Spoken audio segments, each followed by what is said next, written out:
Hey guys, welcome back to my channel. Today I'm going to review the 2024 film Love Lies Bleeding. Yes, this was directed by Rose Glass and it stars Kristen Stewart and Katie M. O'Brien and Ed Harris and Dave Franco. The synopsis is Lou is a reclusive gym manager who falls hard for Jackie, an ambitious bodybuilder who's heading to Las Vegas to pursue her dream. Their love soon leads to violence as they get pulled deep into the web of Lou's criminal family. And so yes, this is an A24 film, so you know I had to watch it. I did see the trailer. I don't know when I saw the trailer, maybe the beginning of this year, and I was just like, that girl is big. That's the only thing I noticed. And it's on HBO Max and I wanted to check it out, so I did. So I like to start off with my cons and then my pros and my overall thoughts, and then any thoughts that are kind of like in the middle. Okay, so to start off with the cons, I didn't really like some of the special effects choices or the metaphoric visuals that went on in this film. It's unique, but it kind of took me out of the film. I think it was done nice without giving away any spoilers, just some of those moments that were more like mythical and fantastical or kind of had like a fantasy aspect. I didn't personally like, maybe other than one part. It just turned like serious moments into very silly moments for me, especially at the end. I was just kind of like, I guess, like at first I was like, is this really going on? And then I'm like, okay, no, it's like a metaphor for whatever.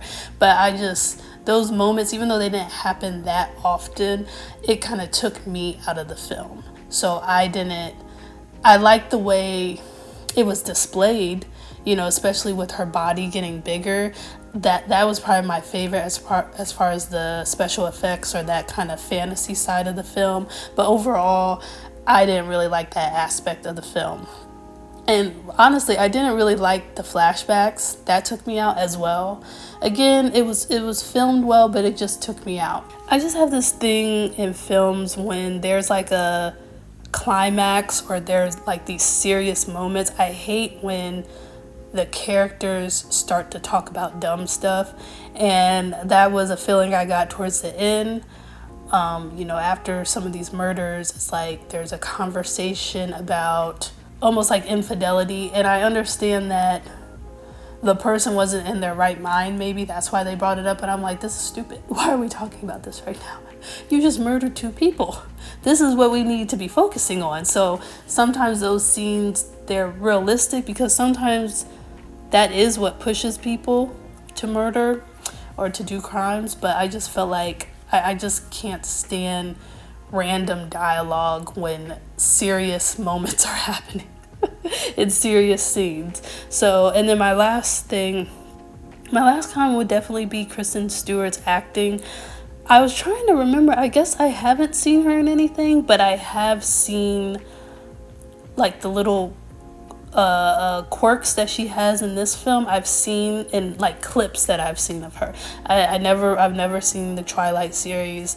I'm trying to think. I feel like I've seen her in something, but I can't put my finger on it. But just her acting wasn't bad. Like, it wasn't terrible, but it annoyed me because, like, even looking at some of her interviews, she does the same thing. It's like her not finishing sentences and the stammering and stuff. It annoys me. And I think this is my first time seeing her act, so I just didn't really like that.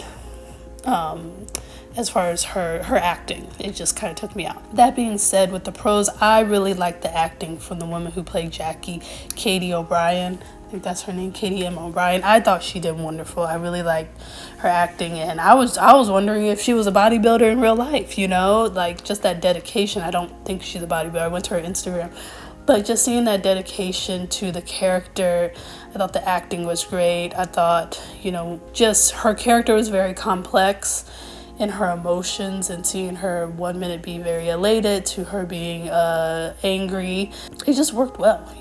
I do wish a little bit on the con that we did get to learn a little bit more about her life.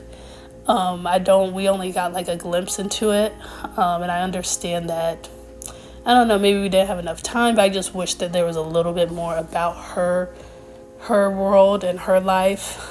I also just like seeing, the entering the world of bodybuilding for women, especially in the 80s, because it seemed like it was a big thing in the 80s. I feel like the 80s and the 90s.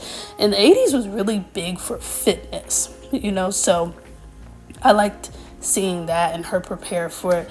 Another thing I didn't really like is I felt like it was a little unrealistic with her being so trusting of Kristen when a certain thing was introduced into her life. I'm just like, you just met this girl and you're already taking this from her. I didn't like that, but I felt in a way it kind of went with her character because she was very trusting the entire film. But yes, I really liked her. I thought her acting was great. I thought she looked great.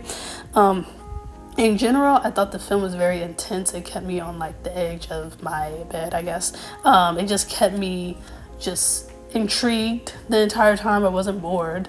I loved, as far as the visual, I loved the color palette for the most part and the color grading, and the cinematography.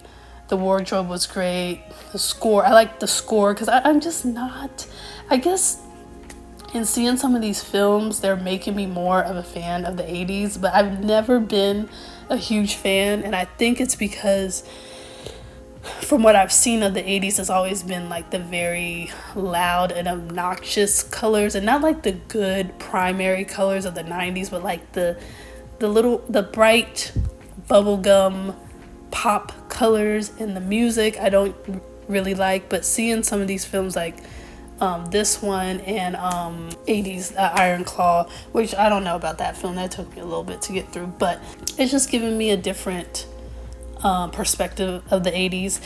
But the scores are always nice. I do like the score more than the music. I also really like the credits. I love the credits, even though it was a little dark. I just love the way the credits, how it ended, just with that shot and the framing of that shot.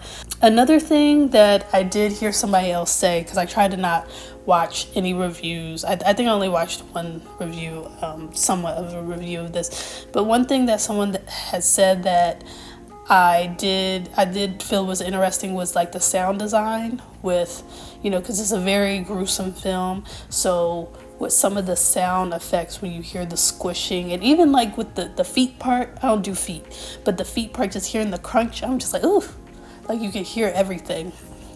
And also something that's in the middle for me is like the gruesomeness of the film. Like I do appreciate the quality of it, because I just feel like the movie makeup, the effects, or the props or whatever it is were done very well when it came to the gruesomeness. But I can't do it, especially that first murder. I can't do it. It's just too much for me. I was so out of it. And it's crazy because I wanted something to happen to that guy, but at the same time when I saw it, I was just like, oh my God, this is disgusting. I think another thing that I find interesting with, I guess this would be an independent film. I mean, at this point, A24 is not like, I mean, technically, whether they're popular or not, a lot of the films are still independent. But what I always appreciate with independent films, especially with some of the A24 films, I know this is going to sound weird, besides the story and the character development and just the unique stories, I like seeing those scenes that make you uncomfortable. Whether that's like Kristen Stewart cleaning that toilet in the beginning, that almost made me throw up because I was eating tacos or whatever, or even some of the sexual scenes.